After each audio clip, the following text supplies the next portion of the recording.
Today we're going to talk a little bit about this GT3 RS. I don't normally discuss this too much, but I figured I see this quite often. So this one's here for track inspection, and what I noticed here, the customer actually had a couple track sessions and the oil level on the display was displaying that it was pretty average. Like basically the oil level is in good conditions per the electronic indicator. I recommended changing the oil. Typically after 2 track events, I recommend just changing the oil. This one was running Mobil 1, which is a fine oil. It's all right, but it's not the best oil. So we recommend using 8100 XS Motul, which is a 540. It's Porsche rated oil. It has a better additive package at the minimum. Now, a lot of the RS guys, GT2 guys, GT3 guys, they kind of are skeptical about it because the dealers tell them to run one oil, we're telling them to run another oil. But the reality is, this has been tested back to back. Those oils are certified by Porsche, so they exceed the actual additive package that Porsche requires. So you're not going to cause any damage or warranty issues if you run 8100. Now, there is other oils such as Driven DI40, DI50 that we recommend for vehicles that are out of warranty. Obviously, there's going to be no issues, but the oils really exceed the Moly B and zinc and moly additives as far as parts per million versus Motul or Mobil 1 especially. So the difference between Mobil 1 and Motul oil is the additive package, of course. So we're going to have more zinc and moly, and we're also going to have more boron and more Moly B. So there's going to be no damage that you're going to create to your engine or cause any kind of adverse effect on the lubricating components. So what I recommend doing is when you do a track inspection or track event, change your oil every two track events. Now we're going to check right now the tires on this thing, which we already have done. There's also different heat cycles. Depending on how many heat cycles you do, sometimes you need to change your wheels. Big other issue that we find per Porsche GT3 Motorsports, the center locks, eventually the center lock mechanism, which is actually behind this cap, will actually needs to move freely, and it needs to come up all the way to the edge right here. Now when you start seeing your edge come up only to this area, even if you move the center to try to center it by installing a special tool, this will eventually need to be replaced. So typically per Porsche Motorsports, if you're tracking your car, it's about an 8,000 mile interval, and that's in the Porsche Motorsports booklet for racing. As we can see, somebody had some kind of a gun on here damaged. This is very unacceptable. This damage right here is a problem. But as of now, this lock mechanism is moving freely, so we're not going to worry about it too much. This is what's going to happen. Eventually, this lock will be on this about 3 millimeters in. As you can see, this little tooth gap.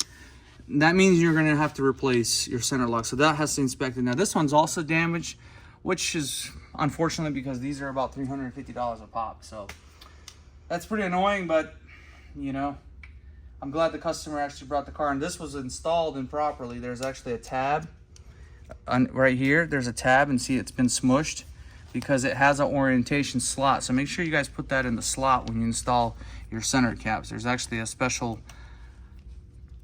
low spot area so this can install flush. All right, brakes, same thing. If we're inspecting these, we don't want any hair cracks going on the edges, and if anything can get stuck when we're running a nail through it and it gets stuck on the crack, rotors need to be replaced. If that happens, that means it's too much. So we don't want to have any hairline cracks coming out on the edges here. So this is kind of like all the basic things. We check for loose components, but these are some of the things that I see pretty often. I have another GT3 RS, a red one, that's about to be inspected for the upcoming track event. But we see this a lot. On the red one, it has a little bit more miles. I believe it's 12,000. And these are really gummy and getting really hung up. So we're going to change this after the track event that he's going to go to now. The next one, we're going to change the whole mechanism, the lock, the actual nut, and everything. Another thing I see a lot on these is also, to me, it's very problematic. I'm pretty picky when it comes to these cars. But if we open the trunk, you know, we obviously will inspect everything here. We'll remove the fan, we'll check the filters. But I see a lot of these fans here. Sometimes these little rubber tabs, like we just installed it there, they're missing. And what happens is, like, you'll start getting like this noise, like when the plastic starts to hit the metal bracket. So you want to make sure that they're there. And also the filters, we inspect them with our camera to make sure they're good. This one has low mileage, so we're not going to worry about it. And we just changed the oil with a Motul 8100. This car is going to run. So obviously we check coolant level, all that is good. And of course, another big problem, which you won't get a fault for, is your fans. So these fans have to come on simultaneously at the same time, and they must cool the engine compartment. And you know, basically they're designed to, when the cabin temperatures get too hot, they come on and do the rest of the work, especially at the track. We see them sometimes with one fan or the other fan not spinning. So we inspect that and check that. You'll never get an error for it. You just have to know to inspect for that. And that's pretty common on these GT3s, all the 991s. That's another issue that we see. So obviously on this one, I'll show you guys a video. This exhaust, we did some cosmetic things. We didn't install this, but it was so low and it just looked really funky. I would have been pretty unhappy if my exhaust was installed this crooked, so we actually fixed that. But other than that, we're pretty much done. We inspected everything else. So we're gonna lower this back down. And of course, these spoilers, we don't see this often. We had this happen once.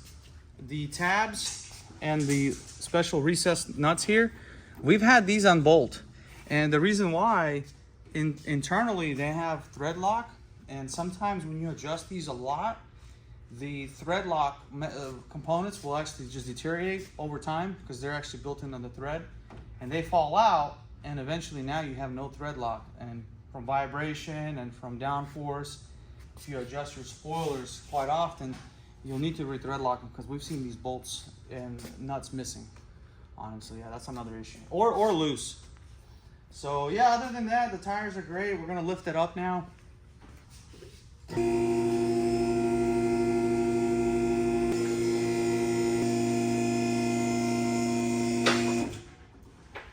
Alright, so some other things that we check for when we're doing track inspections. Now, this is not a detailed video about track inspections. This is just some areas that we find issues with.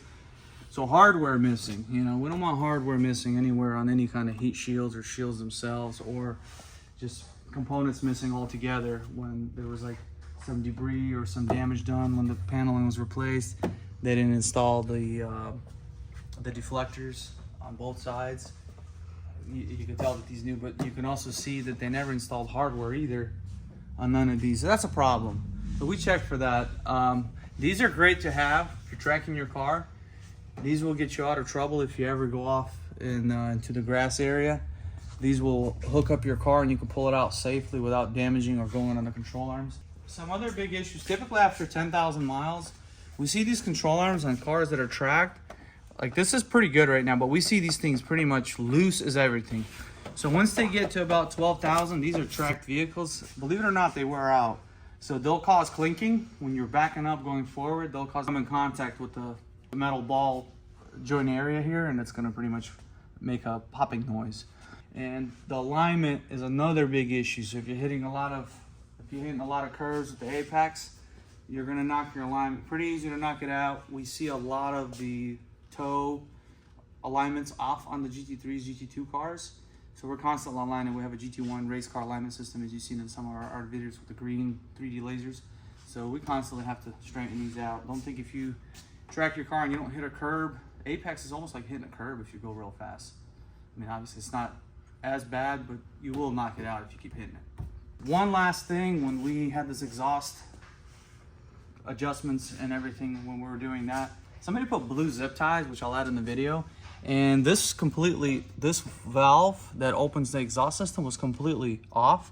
So then your exhaust was, and this customer is actually tracking the car. So now you're gonna have an exhaust flow imbalance. So if you have one valve that's opening and the other valve is not opening, not only you're gonna introduce vacuum loss because it's gonna try to pull to try to open your valves, now you're gonna have an imbalance with your engine. That's a problem. So if you ever get your exhaust installed, make sure they didn't use zip ties on the vacuum components. Make sure they use a clamp like this, and obviously with the red marks, that's ours. We always put red marks everywhere to indicate that they're tight. And yeah, that's pretty much it. Anyways, guys, thanks for watching. I hope this video is helpful. And if you track your car and you're local to Charlotte, North Carolina, Indian Trail, bring your vehicle here and we'll inspect it for you.